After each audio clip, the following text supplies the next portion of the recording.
And so there has to be a psychological component to it. And I really think that there is really a deadly elixir between psychological dysregulation and the over availability of cheap shelf stable calories. So you put those two things together, and basically, the obesity rate is just a normal and expected result.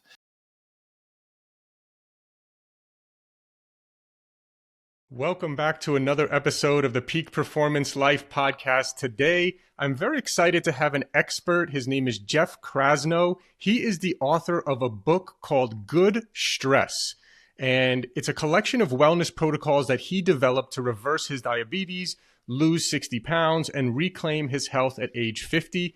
It's also a topic that I've studied a little bit myself, and I'm very, very interested in it because you normally hear all these negative connotations about stress and, oh, I'm so stressed out. And most of the time people are complaining about stress. So I'm really excited to have this conversation with Jeff and learn a little bit more about what is good stress. So Jeff, thank you so much for joining us today. Yeah, Talur, great to be with you. Thanks for having me. Yeah, well, let's jump right into it and just start with kind of a brief background of how you got into, maybe a little bit about your story and how you got into the work that you're doing today. Yeah, sure. Well, I'll try to give you the nickel tour. Really, I'm the torchbearer for my better three quarters, my wife, Schuyler. I certainly married up. And the origin story here of my interest in health and wellness really dates back to strangely 9/11. So I was running a record label in Lower Manhattan in the financial district in 2001, and that tragedy occurred. And our office was in the tiny little perimeter that was cordoned off around what became Ground Zero. And that was a very interesting moment to be living in New York. And it motivated and propelled people to do some crazy things. And one of those people was my wife. And so she opened a yoga studio at Ground Zero. I think the doors opened in January 2002, and it was literally the floor above my office. And this was before there was a Tony yoga studio or Equinox peppering at every corner of New York City. This is early days. So this was a very, very humble little one-room studio with a whistling radiator in the corner. And I think the bathroom was actually in the studio itself. It was about the width of a bread box. But, this experience gave me a front row seat to seeing the power of kind of somatic experiences and somatic exercise and movement and spiritual practice, but also community to heal, as there was a tremendous amount of grief kind of happening among the denizens of Lower Manhattan. And very, very quickly, my wife's studio became the epicenter of a lot of healing and a lot of, so I kind of sat there in that little vestibule lobby and watched these yogis kind of emerge from class drenched in sweat and collapse on a little stained futon and really, share stories and cry it out and laugh it out and really transform their lives. And just, being witness to that, it bent the arc of both my personal and professional life and set me off on this quest to bring well-being to the world. And that first manifested in this company that I started called Wanderlust, which became kind of the world's biggest series of yoga and mindfulness events around the world, and then manifested later into my work now. But along the way, in my adventures of health and wellness, I call what I was experiencing wealth and hellness, because my health took a serious downturn and really propelled me to the work that I'm doing now. Amazing. And so, yeah, let's talk a little bit about the work you're doing now. And, I know you wrote this book, Good Stress. What's the difference? Maybe we could start there. What's the difference between good stress and bad stress? Yeah, well, Talur, you said it at the beginning. Most people have a justifiably negative association with stress in the modern age, because most people experience stress in the wrong dosage and chronically. So, most people are, you know, dealing with the deluge of algorithmically preferenced social media content or 24-hour news content, et cetera, or overwork or financial hardship, neglect, abuse, racism, you can go down the line. But when you really analyze stress at its core, it's really an adaptive mechanism in the human body. It's like if you go out for a hike up, you live in Las Vegas, so you might run into a rattlesnake from time to time. And your, response to that would be quite normal. It'd be an involuntary bottom up stress response. Your heart rate would start to increase, your respiratory rate would increase, glucose would go to your extremities because you would want to fight or fly. Also the aperture of your attention would get very narrow. Your pupils might dilate. You become very self-obsessed and distrustful of the world around you. And this was very adaptive on the Serengeti because it served our biological imperative to survive. And then, of course, the rattlesnake slithers off the path and goes into the grass.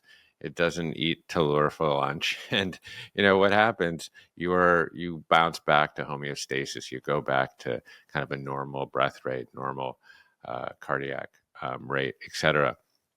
The problem, in modern society is, metaphorically, the rattlesnake never leaves the path for a lot of people. So we're in a constant state of kind of amygdala hijack or sympathetic overload, kind of constantly, feeling a sense of tightness in our body. And that can manifest in a lot of anxiety, but also in a lot of, physiological disease. This kind of endless drip of cortisol will undermine our immune systems. It'll disrupt our gut function. It will lead to dysregulated blood sugar levels, et cetera. That's what I was experiencing. I was experiencing chronic stress. But really, like, we often understand good stress in the simplest way by like stressing a biceps muscle in the gym, right? So we overload that muscle. And what's happening there?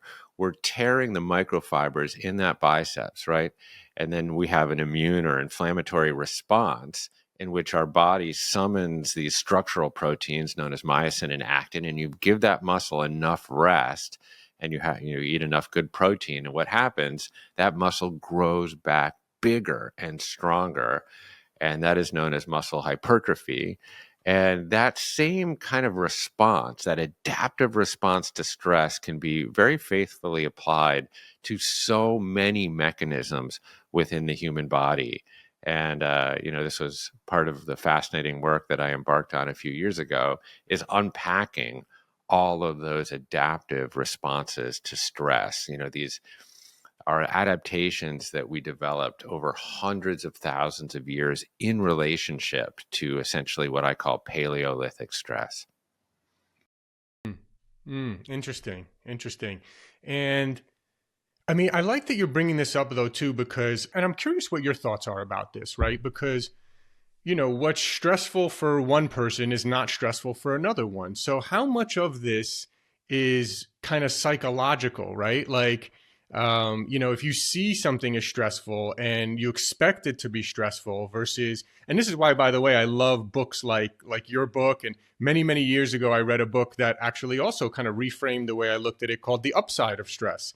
And it was interesting because it, like, at first I'm like, oh, stress is bad. And then I'm like, oh, wait a minute. Actually, like, things, a lot of like micro stresses and things like that are actually good for you. And so in reframing the way that I thought about it, it actually served me going forward to not just think like, oh, all stress is bad. And so what about the psychological component? Have you learned anything about that you think is important? Yeah, I think what you bring up is a good point. That stress and the feeling of stress can be relative. And this is why, some people can manage a 40-degree ice bath while some people have essentially a panic attack in 70-degree water, right? So, that stress exists across a spectrum. And, really, I think, when we look at the psychological aspects of stress, what we're really trying to do is build enough tools through a variety of modalities to essentially emotionally regulate. So if you really look and try to define well-being, both psychologically and physically, it tends to always come back to this concept of balance, of equilibrium, or we know this in the human organism as homeostasis. So there may be inevitable situations, kind of as projections of your conscious awareness, that stimulate a stress response. This could be, getting into an argument at work. This could be sitting in traffic on the 101. This could be, news headlines kind of pouring in to your notifications, etc. And I think the question is, do we have the emotional regulation capacity to then react to that, maybe actually get put off for a second, but then have the ability to move back to psychological homeostasis, to centeredness.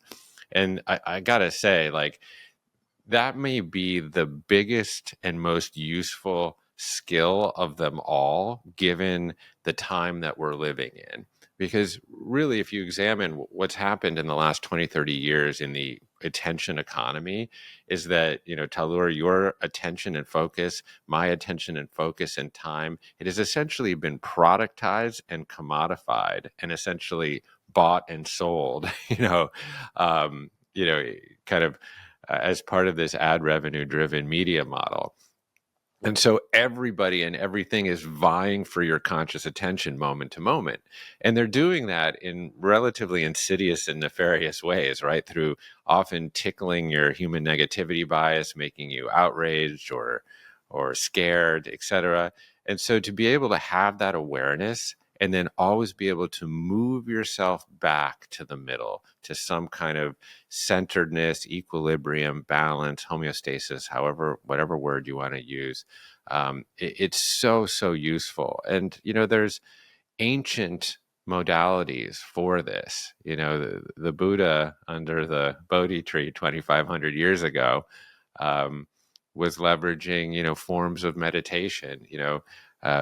Sometimes we think of that as kind of mystical and, woo woo, etc. But, in later years, science has really shown that these kind of mindfulness practices, they can relieve a tremendous amount of anxiety and stress, grow cortical thickness, reduce cortisol levels, actually improve sleep and gut health.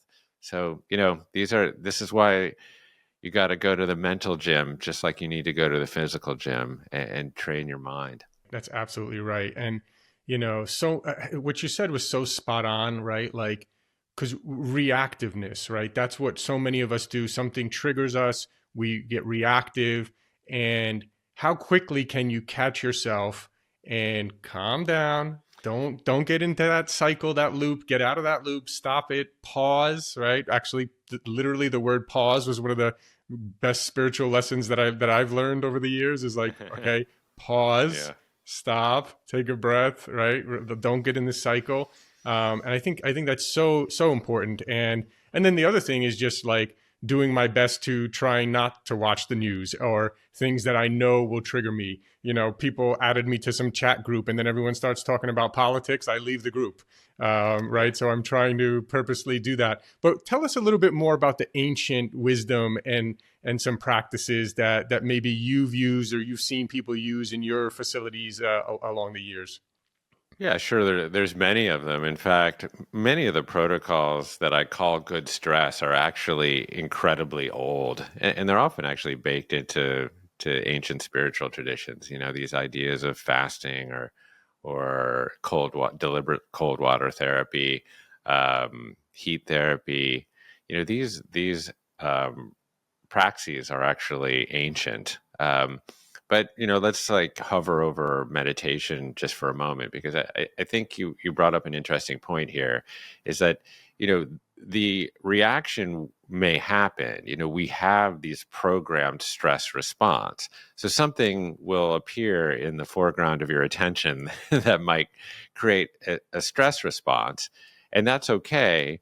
But the question is, how long does it take me to bounce back? And this is where the opportunity lies. The opportunity lies actually in the return.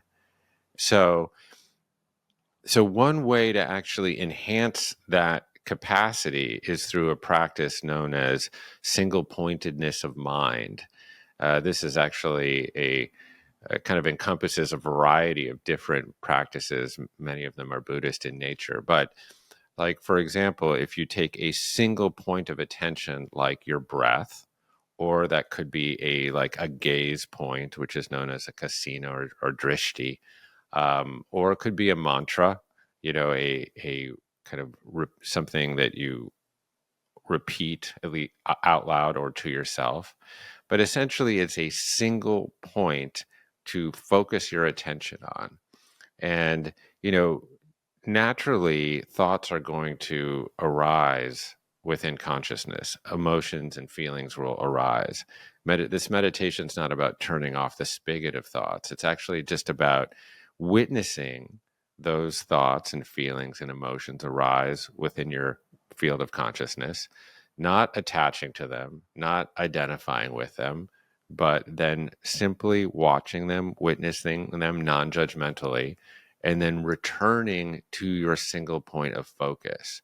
So if that is the breath, which is a really useful tool, because you always have it until you don't, and then that's another issue you have to deal with, and you're off into another realm.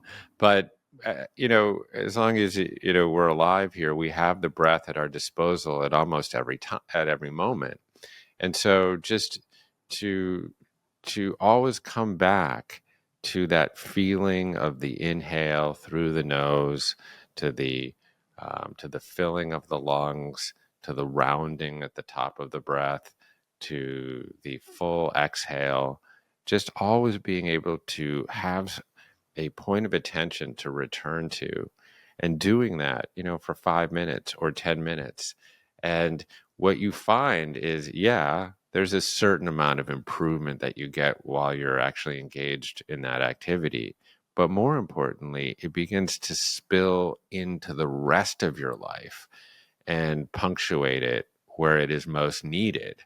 Um, and again, this is life will inevitably throw you a variety of different curveballs and sliders and fastballs and things that you can't expect. And so having this arrow in your quiver, to be able to just return to a state of centeredness is so useful.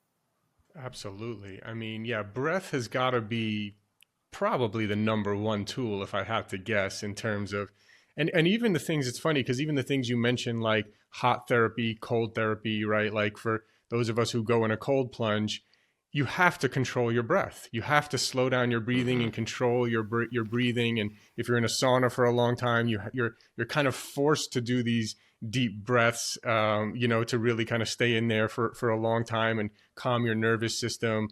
And then, like you said, breathing. So are there any, like, what's a practice you would do? So let's say something, triggers you.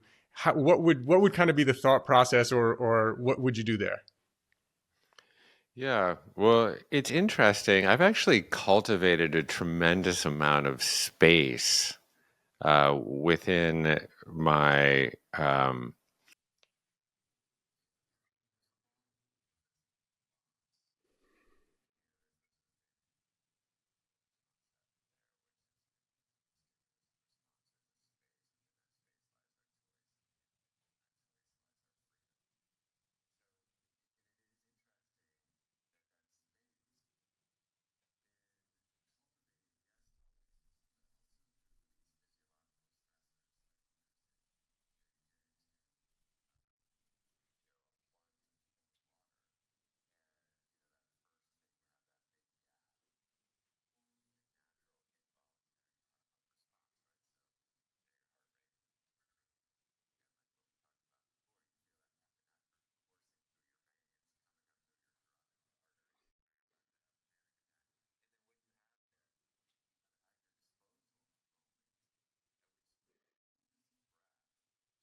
Mm. Yeah. That's a great point. Yeah, you meditate not so that you can be more calm during the meditation, so that it carries Yeah. over and you're more calm later on, and things won't trigger you as much. Yeah, that's really good. Um, what else would people? What are some of the other things that you talk about in your book? Yeah, I got really into this idea of leaning into discomfort, right? So, oftentimes these are called adversity mimetics because you're essentially mimicking adversity. You're mimicking the Paleolithic environment in which you evolved. So, you're basically exposing yourself to fluctuations of temperature, right? You're going through periods of calorie scarcity. You're immersing yourself in nature. You're kind of eschewing those comfortable shoes and sofas for, minimal shoe wear and squatting, etc. So all of these kind of physiological stressors, obviously have pleiotropic benefits. But then what was interesting is, I started to apply this concept of adversity to my psychosocial life. And by that, I mean, I started to actually lean into the discomfort of having stressful conversations and using a lot of the techniques that I learned candidly, like in the ice bath, in conversations that were adversarial in nature.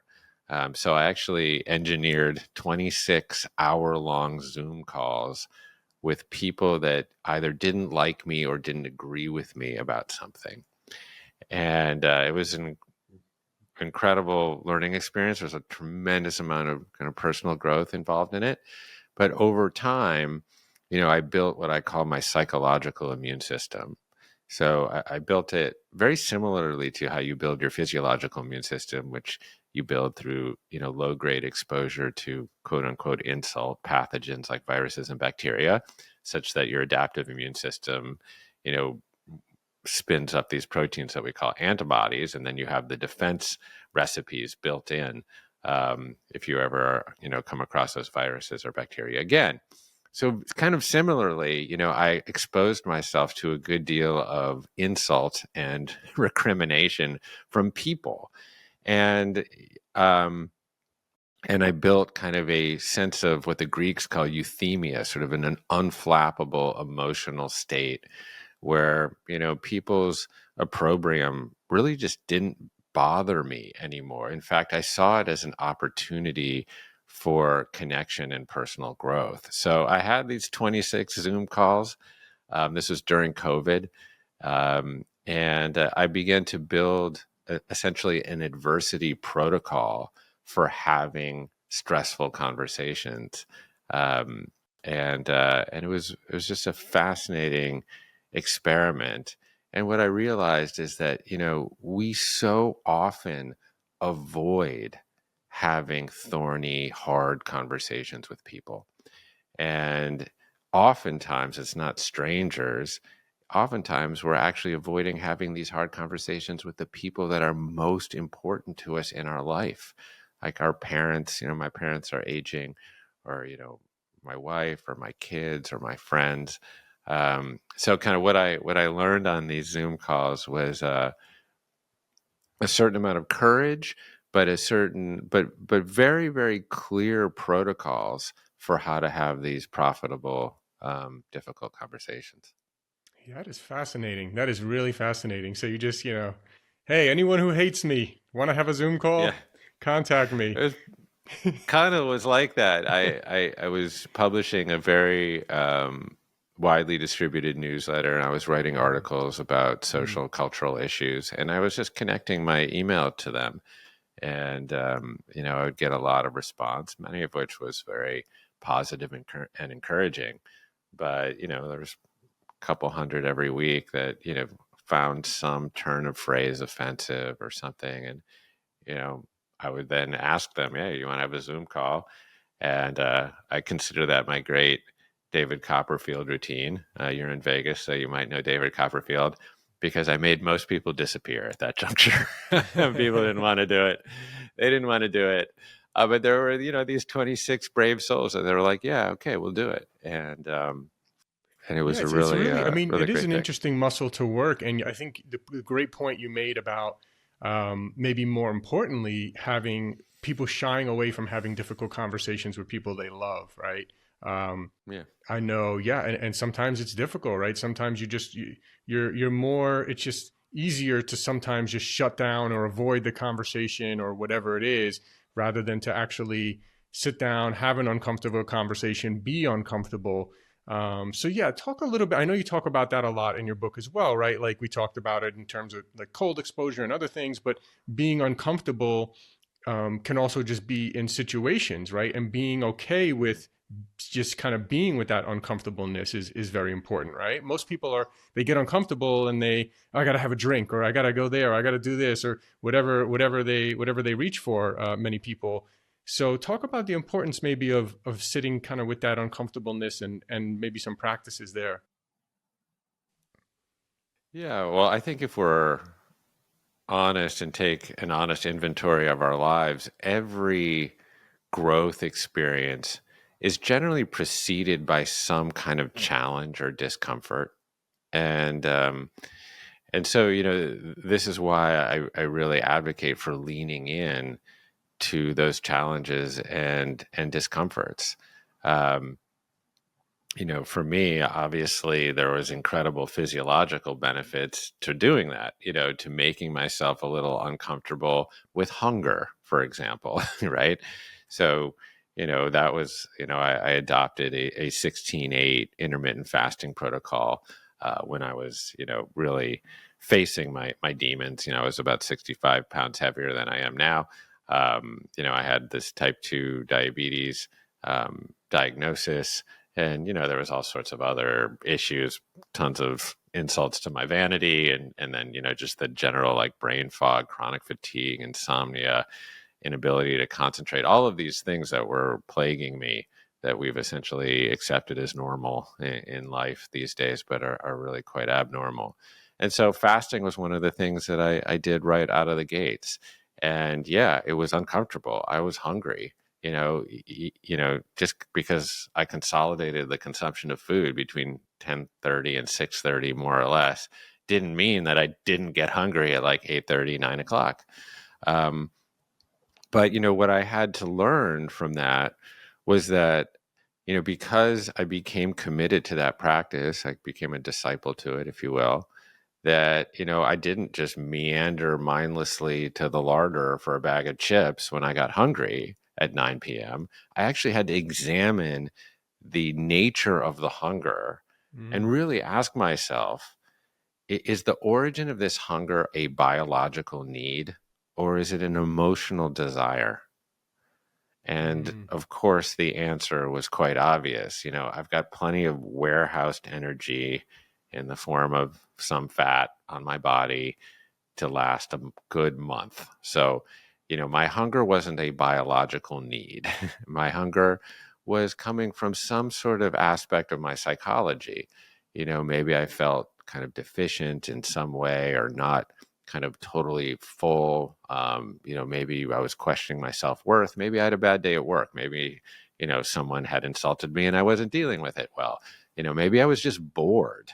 Um, mm, but so often the provenance of this hunger was baked into my kind of psycho-emotional life.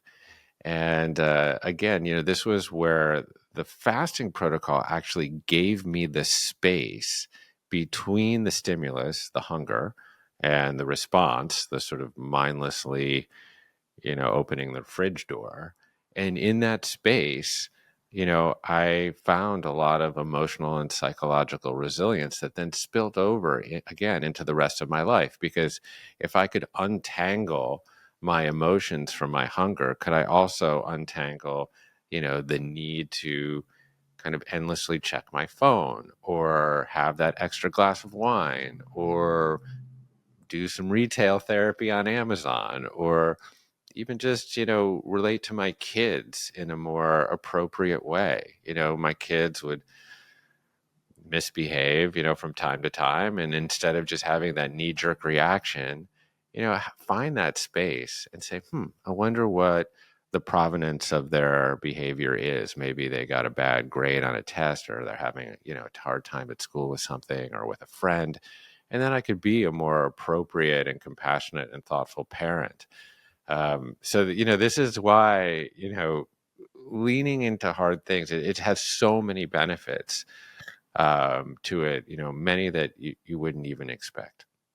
Yeah, that's so powerful what you said. I think it's more than just the intermittent fasting, right? That helps you kind of lose the weight. It's you're analyzing, like you're having this awareness, like, am I really hungry right now because my body really needs food, or am I hungry because every night when I sit on the couch here, I eat something or whatever, right? Or whatever the Yeah. case may be. So I think just that awareness and kind of slowing down and thinking about things that way, I think that's what's probably missing, because there's so many people, right? We've had almost 200 episodes now of podcasts where people, we've talked about everyone can figure out how to lose weight. There's no shortage of ways to lose weight or information on how to lose weight necessarily. But then if everyone knows, why aren't they doing it? Right? Why is it not Yeah. actually resulting in the outcome Yeah. that they want to see? And that's the psychological aspect, and the maybe just being in your head, not being aware, not slowing down, and just going through the motions. Yeah, 100%. I mean, we've built 45,000 gyms since the early 70s in this country, and yet the obesity rates have almost, have tripled, almost quadrupled. So, so there's some disconnect going on there, right? You have all these places to sweat and grunt and lift, but and to run on treadmills and stuff, but it's not working.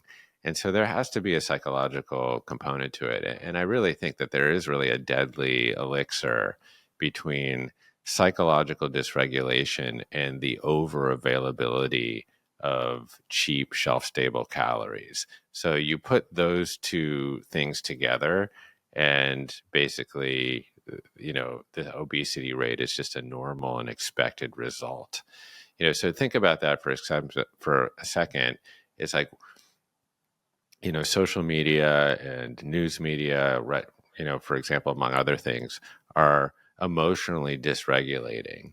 And then people feel not enough, or, they feel some sort of perceived deficiency in their life through comparison, for example. And then to assuage that feeling of discontent and deficiency, there is a dopamine spritz just waiting right there at all times in your cupboard or on DoorDash to provide you with that sense of ephemeral relief with a food that has been engineered by a scientist to hit your bliss point, right?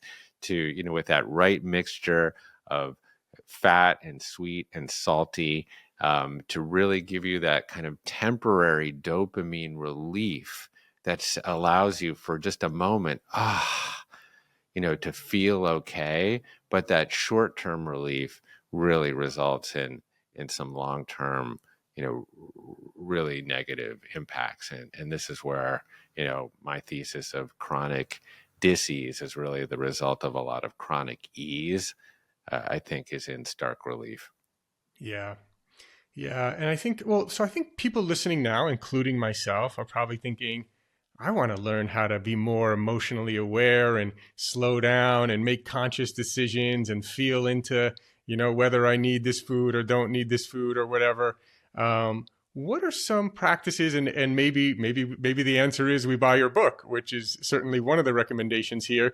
But what are some of the things, like we talked about breathing, we talked about meditation. I know you've done a lot of yoga. It seems all those things are kind of common practices, but maybe you have a favorite one, or maybe you have some advice for people. But if you think about the typical person, if you tell me, hey, someone meditates and does yoga and does mindful breathing every day, I'm going to probably assume that they're a more calm, aware, relaxed person that's not just like stress eating and all this kind of stuff, right? So it seems that there's something in common here with these practices that may be useful for people. And I think yoga in particular is something I want to do a little bit more of. And I think realizing that it's more than just about, okay, I want to get a good stretch here. It's something to do with, like, the real yoga masters that I talk to. It's like something about, actually getting into your body and creating that kind of awareness in your body and things like that.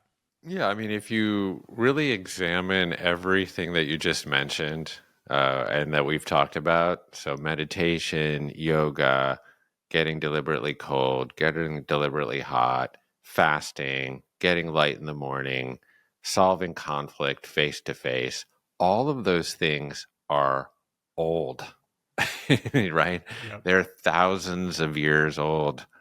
And, you know, so there's no real surprise that they work because they were developed in relationship to our evolution for hundreds of thousands of years, kind of on the savanna of East Africa, but then for millions of years as hominids before that. And so they're tried and true in that sense. And yeah, I'm kind of into the new gadgetry of biohacking, and I wear the devices, and I'm into hyperbaric chambers and ozone therapy, and will rapamycin be some amazing longevity drug, and what about resveratrol, but what about NAD, and all this stuff, and IV drips, but really I think the key to happiness and longevity is always asking yourself, how did I evolve, and then making decisions through that lens. So let's just maybe hover over exercise and movement for a moment, because there's so many different protocols that people throw at you on the Serengeti of Instagram or Twitter. Um, but when you unpack that, we evolved walking 7 to 10 miles per day, mostly in the search of food and foraging. So that's 14,000 to 20,000 steps for people counting on their iWatch, right? So we always now need these kind of modern tools to give us a window into these things that are just so obvious and ancient. But okay, so we walked. Great. What else did we do? Well, we lifted heavy things. We built structures and collected firewood, etc. We call that now resistance training, right? So, lift heavy things. What else did we do? Well, often, a few times, generally against our will, we had to break into a full sprint and go into zone 5 exercise because we were chased by a odd-toed ungulate or a saber-toothed tiger, right? Now we call that high intensity interval training. Sure, probably a pretty good idea to do that a couple times a week. And then, the other big thing is that on the savannah across hundreds of thousands of years, we didn't exercise from 5:30 to 6:15, as if it just existed within our Google Calendar. This is what we've done kind of in the modern ages, like we've commodified our exercise. It sits there as like a little fluorescent block in the bottom of our calendar, and then we go and we do some chronic cardio in the form of elliptical or something like that. It just doesn't work. We evolved moving all of the time. We didn't just do it for 45 minutes at the end of the day.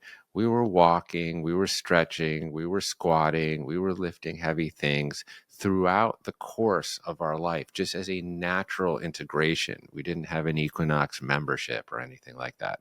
And so now, of course, we have an acronym for that too, which is called NEAT, which is non-exercise activity thermogenesis, which basically all that just means is like, take a walk after each meal.